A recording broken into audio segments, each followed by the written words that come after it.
Hello everybody and welcome along to a daily Doctor Who YouTube video.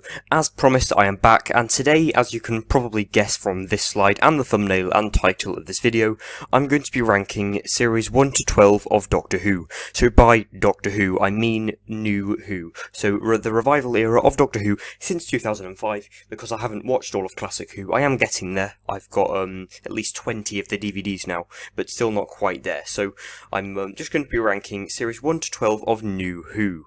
So there are, like I said, 12 series of these. However, I'm also going to be including the 10th Doctor specials, a series of 5 specials that went on from Christmas Day 2008 to New Year's Day 2010.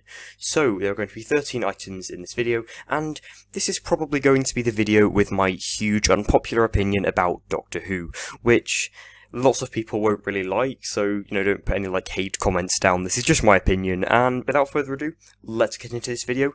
Also, feel free to subscribe to the channel if you enjoy my content, and like this video if you enjoyed this video, and feel free to put your ranking of these series, plus the 10th Doctor specials, down in the comments below.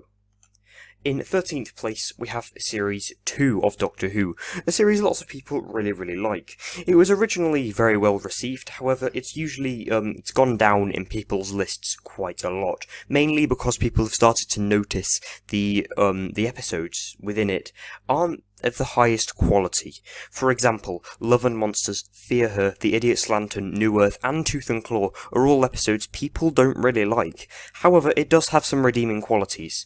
The whole arc about the Cybermen and Parallel Earth is absolutely brilliant, and was executed really well, especially considering they were doing Parallel Earths in their second series, which is quite a bold move. This has some brilliant episodes. Like I said, it reintroduces Sarah Jane Smith in School Reunion, setting up an entire spin-off.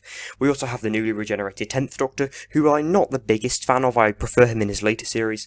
However, he is still a brilliant Doctor in this series. The only huge complaint I have about this series, mainly, is Rose. I don't really like Rose in this. She's constantly just, saying Doctor, help, and things like that, which I'm not the biggest fan of. However, it's still a decent series, last place, but it still does have some great episodes, and the 10th Doctor is pretty brilliant.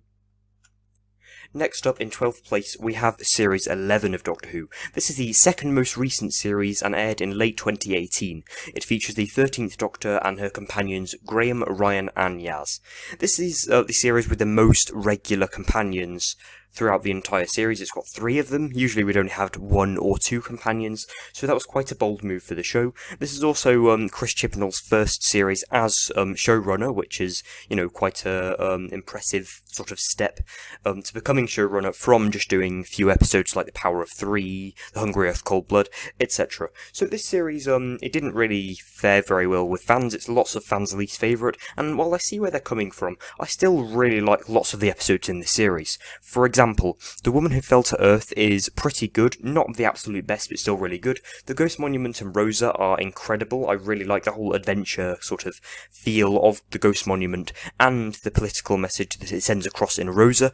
The only real clunkers I can think of are Arachnids in the UK and the Battle of Ranskorath Kolos. Episodes 4 and 10, they're not very strong and they're quite bland and boring.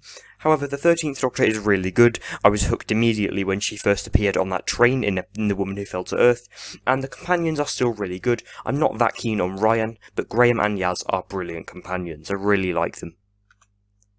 Next up, in 11th place, we have the 10th Doctor specials, the last sort of series or group of episodes from Russell T Davies' era of the show. This only has 5 episodes in it, and 4 stories. It has The Next Doctor, Planet of the Dead, The Waters of Mars, and the 2 parts of The End of Time.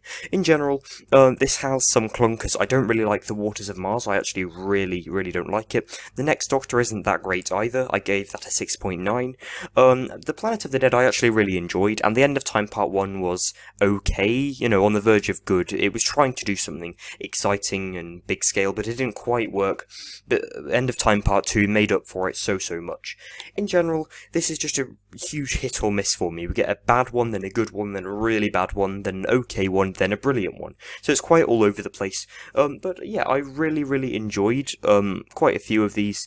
The 10th Doctor is brilliant as always. I think he just gets better and better throughout his series.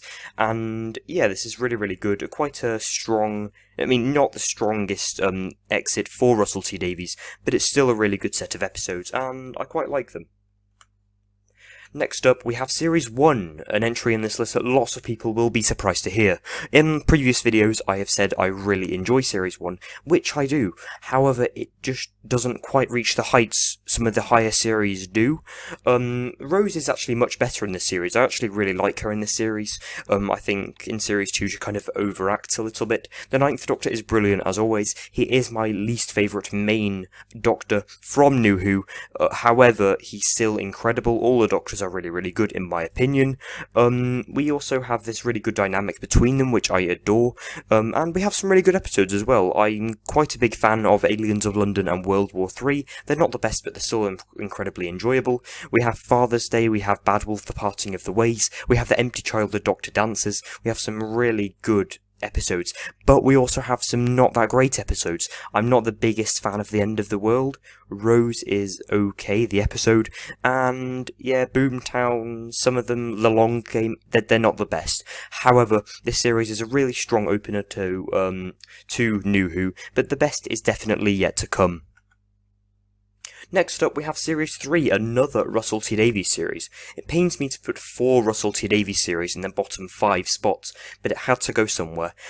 This series is very mixed for me because the first half I don't really like, Smith and Jones is okay, but the Shakespeare Code I didn't really like, Gridlock was alright, I gave it an 8.2, and then we have Daleks and Manhattan Evolution of the Daleks, the two-parter, which I didn't really like. We have The Lazarus Experiment, which is also pretty bad, and then it picks up. 42 is a masterpiece. So is Human Nature, The Family of Blood. Blink is a masterpiece too, and the 3-part finale, Utopia and the Sound of Drums and Last of the Time Lords, is by far my favourite of this series. I don't really know why there's a sudden shift in quality. It might be because of the writers, I don't really know. However, I'm still really thankful for these episodes, but the first half of the series definitely drags it down. The 10th Doctor is much better in this, and Martha is definitely still a great companion, and the whole arc with the Master and You Are Not Alone, Professor Yana, that was all really good, and in general, it's just a very strong series and a good introduction to the Master. But still, the best is yet to come. Next up, we have Series 5 of Doctor Who, a series which is at a lot of people's top spots in their list. In general, I really enjoyed this series. It was very good. We have some incredible episodes like the 2-part finale, The Pandorica Opens and The Big Bang. We have The 11th Hour, we have Amy's Choice, we have The Hungry Earth Cold Blood, by far Chris Chibnall's best story, and the best Silurian story in my opinion. And yes, we also get lots of River Song, who is a brilliant companion by the way. We also get The 11th Doctor, who is as brilliant as always. I think this is actually his strongest series as being the Doctor, in a way. It's my least favourite of his series, but it's still really good for him as the Doctor. We also have Amy and Rory, who are two brilliant companions. I think this is Amy's best season and Rory's worst. I think Amy gets worse and Rory gets better. However, this is still brilliant, lots of good episodes, but there are some alright episodes kind of dragging it down. We have The Beast Below, Victory of the Daleks, Vincent and the Doctor, which I'm not the greatest fan of, The Time of Angels and Flesh and Stone is alright, and The Lodge is not very good. But in general, this is a very mixed series for me, but still the tone and structure of it is brilliant. Next up, we have the 11th Doctor second series, Series 6.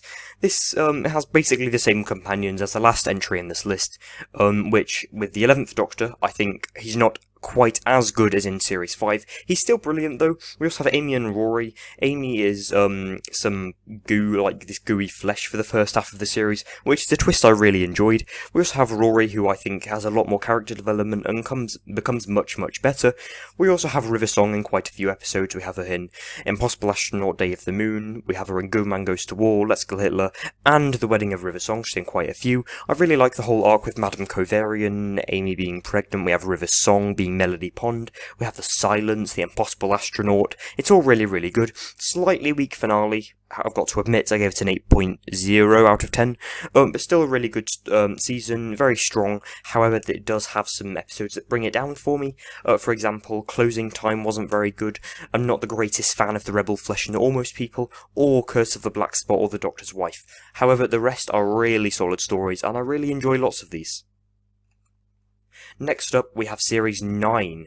This is my least favourite Peter Capaldi season, who is my favourite Doctor, actually. And he's still very good. I think Clara isn't as good in this series as she is in Series 7B and Series 8.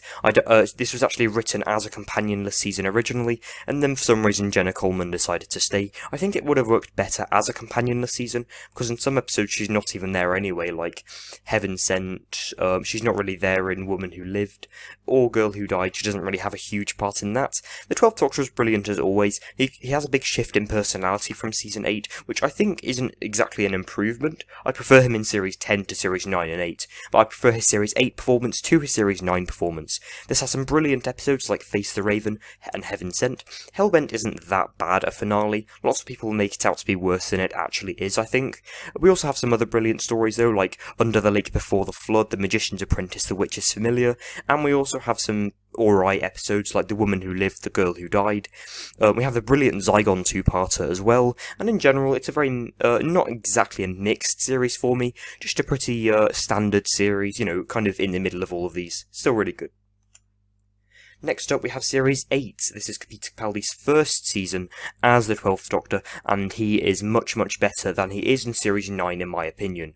I think he should have stuck with this kind of stern personality, and he sort of has this arc where, like the first Doctor, where he starts off really grumpy and mellows over time. However, he does do a bit of a weird turn in Series 9, and kind of does that shift too suddenly.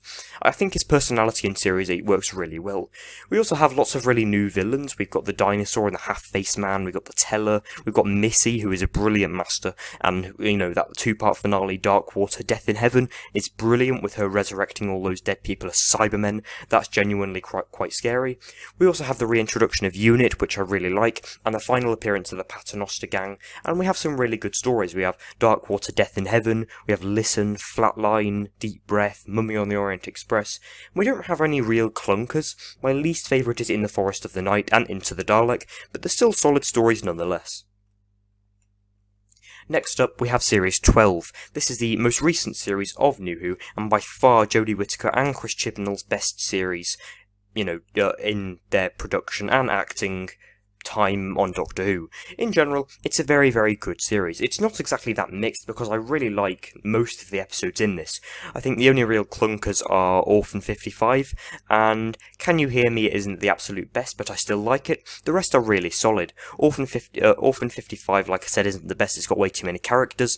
However, Spyfall is a brilliant opener. We have the environmental message of Praxeus. We have Can You Hear Me, with about like all nightmares and dreams and things like that. And we also have the 2-part finale, Ascension of the Cybermen and the Timeless Children, which lots of people really don't like, but I think is absolutely brilliant. Overall, really strong series, a lot more development for companions and the 13th Doctor. In general, her much, much better series. Next up, we have Series 4. We're getting into some really, really good series now. In general, Series 4 is generally regarded as one of the best series, definitely of the RTD era. I agree, this is the best of Russell T Davies' era. We have the okay first half, it's not the greatest. We have Partners in Crime, which is alright. We have The Fires of Pompeii and Planet of the Ood, both again pretty alright. And then we start getting some really good ones. The Sontaran Stratagem and the Poison Sky, The Doctor's Daughter, Unicorn and the Wasp isn't the best, that's a slight low point, but then it picks back up again with Silence in the Library, Forest of the Dead, Midnight, Turn Left, and the 2-part finale, The Stolen Earth and Journey's End. I really like the whole sort of plot point with Davros, the Earth being stolen, loads of planets being stolen, and we have some pretty, you know, epic stories within this, especially the 2-part finale, which is the closest Doctor Who has ever gotten to Endgame.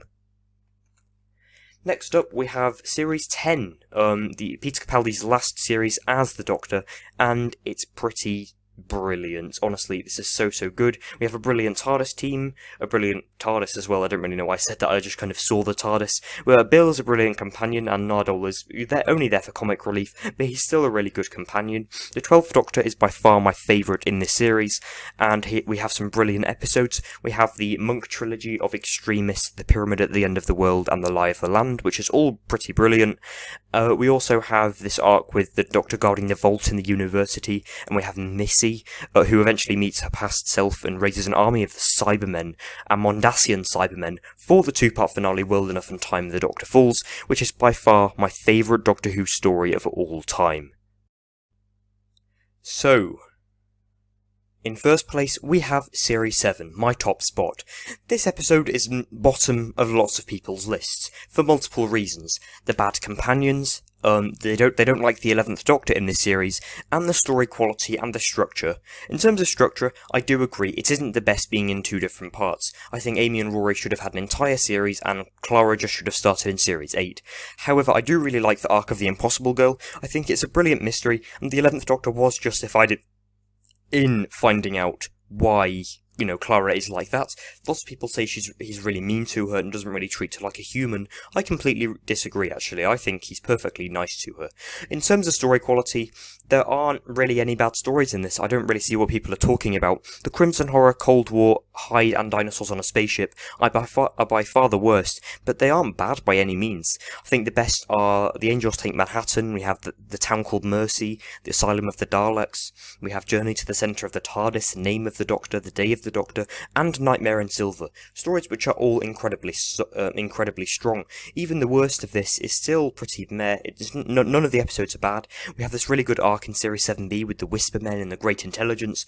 I could talk about this for ages, and I will at some point in a video far in the future. But yes, I really enjoy this series, and I don't really think it deserves quite the hate it gets. So I hope you've enjoyed this video, everybody. Like I said, feel free to post your opinions down in the comments below on this video and your ranking of Series 1 through 12, plus the 10th Doctor specials, and subscribe to the channel if you enjoy my daily Doctor Who content, and like this video if you've enjoyed it. Hope you enjoyed. Next time. So tomorrow I'm going to be ranking episode numbers. By that I mean I will find the average score out of 10 for all episode 1s in Doctor Who, then episode 2s, then episode 3s, and I will rank all of those from worst to best, if that's, if you're wondering what I mean by that. So I hope you enjoy that tomorrow, and I will see you then. Goodbye.